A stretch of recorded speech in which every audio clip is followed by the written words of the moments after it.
എല്ലാവർക്കും ഒരുപാട് സ്നേഹത്തോടെ മിനീസ് കിച്ചണിലേക്ക് ഹാർദമായ സ്വാഗതം. ഇന്ന് പഴയകാല രുചികളിലൊന്നായ ഉപ്പടമാണ് ഉണ്ടാക്കുന്നത്. നിങ്ങൾ വിചാരിക്കുന്നത് പോലെ ഇതിന് പപ്പടവുമായി ഒരു ബന്ധവുമില്ല. ഈ കറി കുറച്ച് മതി ഒരു പ്ലേറ്റ് ചോറ് സുഖമായി അകത്താക്കാൻ. തേങ്ങ ചേർക്കാത്തത് കൊണ്ട് തന്നെ ഇന്നുണ്ടാക്കി ഒരു ദിവസം കഴിഞ്ഞ് കഴിച്ചാൽ ഈ കറിക്ക് ഒന്നുകൂടി സ്വാദ് കൂടുതലായിരിക്കും. വളരെ സിമ്പിളായിട്ടുള്ള ഈ കറി പാലക്കാട് സ്പെഷ്യലാണ്. വീഡിയോയിലേക്ക് പോകുന്നതിന് മുമ്പ് നിങ്ങൾ ആദ്യമായിട്ടാണ് ഈ ചാനൽ കാണുന്നതെങ്കിൽ ഒന്ന് സബ്സ്ക്രൈബ് ചെയ്യണേ. കൂടാതെ താഴെ കാണുന്ന ബെൽ ബട്ടണിലെ ആൾ എന്ന ഓപ്ഷൻ കൂടി ഇനേബിൾ ചെയ്യുമല്ലോ. എന്നാലേ നമ്മളിടുന്ന വീഡിയോസിൻ്റെ തുടർ നോട്ടിഫിക്കേഷൻ നിങ്ങൾക്കുടനെ ലഭിക്കുകയുള്ളൂ. അപ്പോൾ നമുക്ക് ഉപ്പടം എന്ന കറി ഉണ്ടാക്കാൻ തുടങ്ങിയാലോ. ഇതിന് ആദ്യം ഒരു ചെറുനാരങ്ങ വലിപ്പത്തിൽ പുളിയെടുത്ത് കുറച്ച് വെള്ളമൊഴിച്ച് കുതിർക്കാൻ വയ്ക്കാം. പെട്ടെന്ന് പുളി കുതിർന്ന് വരാൻ ചുടുവെള്ളത്തിൽ കുതിർക്കാൻ വെച്ചാൽ മതി.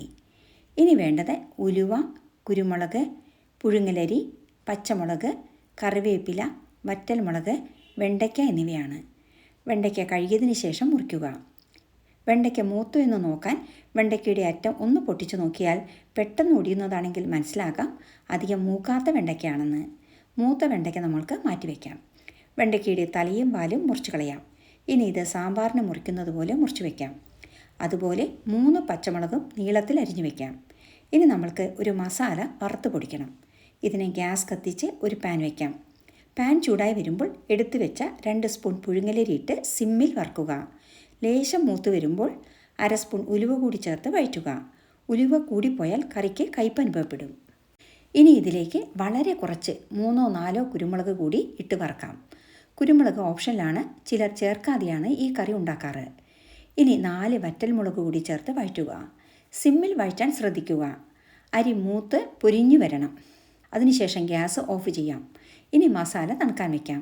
ഈ സമയം നമ്മൾക്ക് പാനിൽ 1 സ്പൂൺ വെളിച്ചെണ്ണ ഒഴിച്ച് ചൂടാക്കാൻ വയ്ക്കാം. ഇനി എണ്ണയിലേക്ക് അരിഞ്ഞു വെച്ച വെണ്ടയ്ക്ക ചേർത്ത് സിമ്മിൽ വഴറ്റുക. 2-3 മിനിറ്റ് സമയമെടുക്കും വെണ്ടയ്ക്ക വഴറ്റി വരുവാൻ. ഇങ്ങനെ ലേശം കളർ മാറണം. ഈ സ്റ്റേജിൽ ഗ്യാസ് ഓഫ് ചെയ്ത് ഇതും മാറ്റിവെക്കാം. ഇപ്പോൾ നമ്മൾ തണുക്കാൻ വെച്ച മസാല നല്ലപോലെ തണുത്ത് വന്നിട്ടുണ്ട്. ഇനി ഇത് മിക്സി ജാറിലിട്ട് പൊടിച്ചു വയ്ക്കാം. ഇനി പൊടിച്ച മസാല ഒരു ബൗളിലേക്ക് മാറ്റാം. ഇനി മസാലപ്പൊടിയിലേക്ക് കുറച്ച് വെള്ളമൊഴിച്ച് കലക്കി വയ്ക്കാം. ഇനി നമ്മൾക്ക് കറി ഉണ്ടാക്കാൻ തുടങ്ങാം. നാടൻ കറി ആയതുകൊണ്ട് തന്നെ മൺചട്ടിയിലാണ് ഉപ്പടം തയ്യാറാക്കുന്നത്. ഗ്യാസ് കത്തിച്ച് മൺചട്ടി വെച്ച് ചൂടാകുമ്പോൾ പുളി പിഴിഞ്ഞത് ചേർത്ത് കൊടുക്കാം. പുളി അരിച്ച് ചേർക്കുന്നതാണ് നല്ലത്. ഇനി ഇതിലേക്ക് 1 കപ്പ് വെള്ളം കൂടി ഒഴിച്ചു കൊടുക്കാം. അതിനുശേഷം പുളിവെള്ളത്തിലേക്ക് 1/4 സ്പൂൺ മഞ്ഞൾപ്പൊടി, 1 സ്പൂൺ കല്ലുപ്പ്, 1/4 സ്പൂൺ കായപ്പൊടി, കുറച്ച് കറിവേപ്പില എന്നിവ ചേർത്ത് തിളപ്പിക്കാം.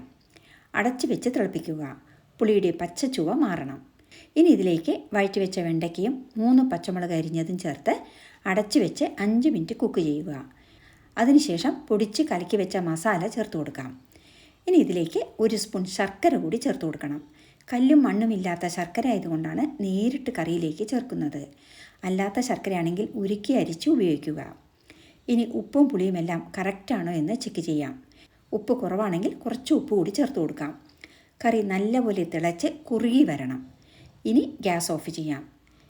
അതിനുശേഷം കറി താളിക്കുവാനായി ഒരു പാനിലേക്ക് വെളിച്ചെണ്ണ ഒഴിച്ച് ചൂടാകുമ്പോൾ 1 സ്പൂൺ കടുക് ചേർത്ത് കൊടുക്കാം. കടുക് പൊട്ടിക്കഴിഞ്ഞാൽ വറ്റൽമുളക് 2ആയി മുറിച്ചതും കുറച്ച് കറിവേപ്പിലയും ചേർത്ത് വാങ്ങി ചൂടോടെ കറിയിലേക്ക് ഒഴിച്ചു കൊടുക്കാം. നല്ല ടേസ്റ്റി ഉപ്പടം തയ്യാറായി. പഴയകാല രുചിക്കൂട്ടുകൾ പലതും ഇന്നത്തെ തലമുറയ്ക്ക് അന്യമായി തുടങ്ങി.